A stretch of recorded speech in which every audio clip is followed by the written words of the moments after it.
इस कविता में कवि केदारनाथ अग्रवाल जी ने जनता की आशा का संचार बड़ा ही अद्भुत रूप से किए हैं। इनका जीवन परिचय: जन्म 1911 ईस्वी, मृत्यु 2000 ईस्वी, जन्म स्थान उत्तर प्रदेश राज्य के बांदा जिला के कमाशीन गांव में हुआ था। प्रमुख रचनाएं: नींद के बादल, युग की गंगा, फूल नहीं रंग बोलते हैं।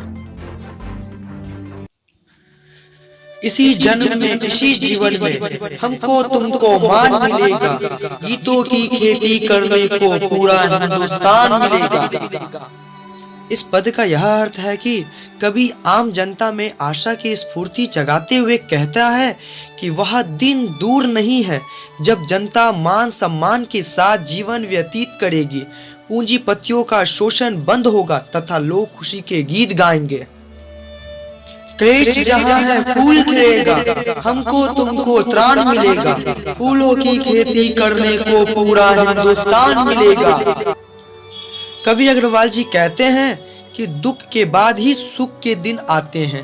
तात्पर्य कि दुखपूर्ण जीवन बिताने वाले अपने परिश्रम के सहारे सुखपूर्ण जीवन व्यतीत करेंगे।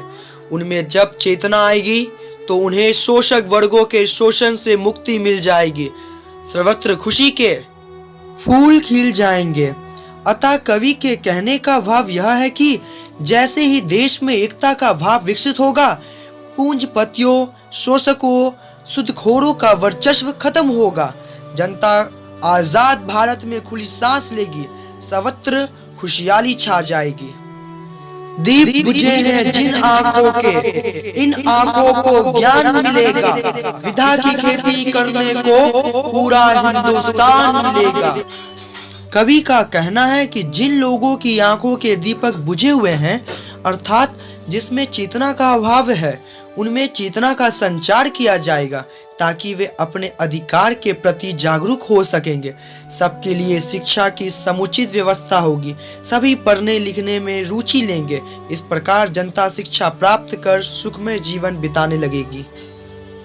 मैं कहता हूँ फिर कहता हूँ, हमको तुमको प्राण मिलेगा, मोरो सा नर्तन करने को पूरा हिंदुस्तान मिलेगा।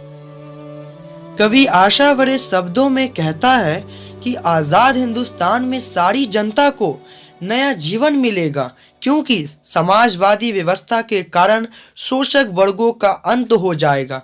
लोग अपनी खुशहाली देखकर मोर जैसे नाच उठेंगे, अर्थात पूंजीवादी व्यवस्था तथा शोषण की प्रवृत्ति नष्ट होने के कारण जनता खुशी से झूम उठेगी।